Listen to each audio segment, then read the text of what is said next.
وبعقلية بائدة بقيت حبيسة النظرة الدونية التقزيمية للأفراد والشعوب والأمم. وقبل الختام أجد نفسي مضطرا إلى تصحيح بعض المفاهيم، لكن قبل ذلك نود التعبير عن امتعاضنا الشديد كوفد مغربي عن برلمان المملكة المغربية بغرفتيه، واحتجاجنا الأشد لدى السيد الأمين العام للاتحاد عقب كلام صادر عن سيدة البرلمان الأنديني يمس بالوحدة الترابية لبلد عضو ومؤسس للاتحاد وأثناء فعاليات وأشغال الاتحاد.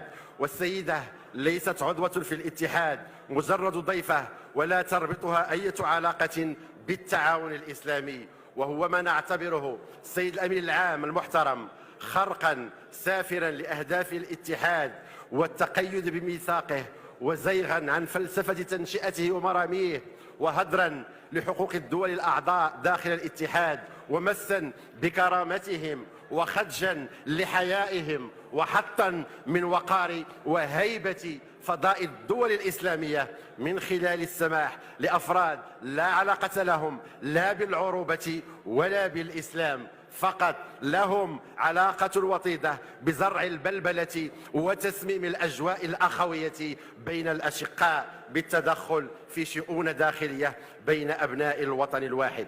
ونهيب بالسيد الأمين العام بالسهر على عدم تكرار هذا السلوك والعمل على سحبه من تقارير اتحاد مجالس الدول الأعضاء من منظمة التعاون الإسلامي.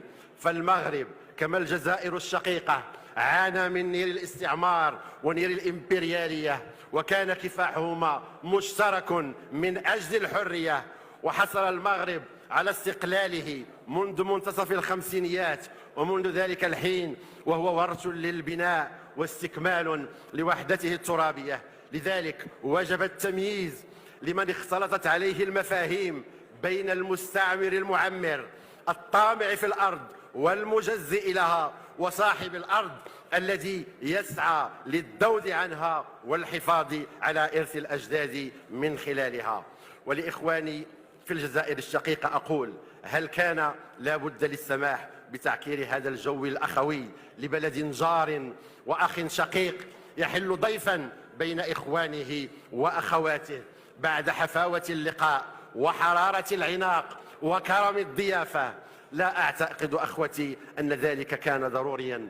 وسأستعير تعبير للسيد النائب المحترم يوسف الرحمنية عن المجلس الشعبي الوطني لما قال خلال اجتماع للجنة السياسية عقب حديث بين الأشقاء: هنيونا. وهو تعبير دارج في المغرب أيضا، وأنا بدوري وسيرا على قول السيد النائب المحترم أقول لكم رجاء ثم رجاء باسم العروبة والأخوة والأمازيغية والإسلام: هنيونا. وسأختم برائعة الراحل الجزائري بحمان الحراشي رائد الفن الشعبي العاصمي، وهو يقول: سعفني ونسعفك، قدرني ونقدرك، عهدني ونعهدك، ما تسبقني للعار.